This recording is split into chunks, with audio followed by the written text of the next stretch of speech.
From 2022 to 2025, we were given a total from DNEP around 12 billion. Pero nung lumabas na po sa GAA, 30 billion. Total insertion po is 17,820,439,000 as far as flood control projects are concerned, which are 25 million and above.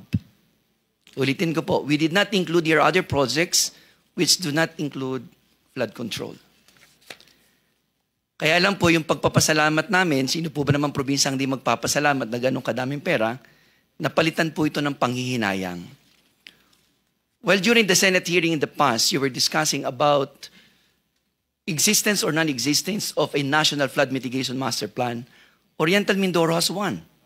In 2019, we have a Regional Development Council endorsed Flood Mitigation Master Plan, which is a product of several studies conducted by foreign bodies, even local experts, and the provincial government of Oriental Mindoro. It was duly signed and endorsed to DPWH in 2019. Kaya lang po, ang amount po niyan more or less is 12 billion to solve the totality of the problem of flooding. We have already received more than 30 billion. So kung sinunod po yung Flood Mitigation Master Plan ng probinsya, more or less sana, solve na ang problema.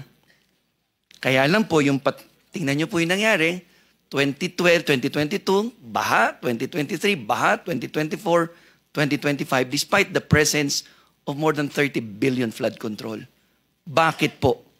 This leads to the third P, panlulumo. Bakit po nakakapanlumo? Mr. Chair, simula pa lang po may mali na. Una, di akmang disenyo.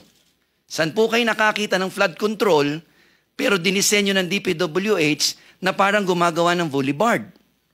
Ano po bang gustong gawin ng DPWH? Boulevard for tourism purpose or flood control? 20 meters na lapad na kalsada, tapos lalagyan ng konting semento sa kanan, konting semento sa kaliwa. As early as March 6, 2023, I called the attention of DPWH and all the contractors. Pinatigil ko po yan 1.5 months. Sabi ko po, you are doing something for my province, you didn't even consult us. Sabi nila, ang drawing daw po ay ginawa to solve the flooding. Pinatigil ko po for 1.5 months. And honestly, Mr. Chair, sinabi ko sa mga kontraktor na yan at sa DPWH, pag namatay ako after this at pinapatay ako, kayo ang nagpapatay sa akin.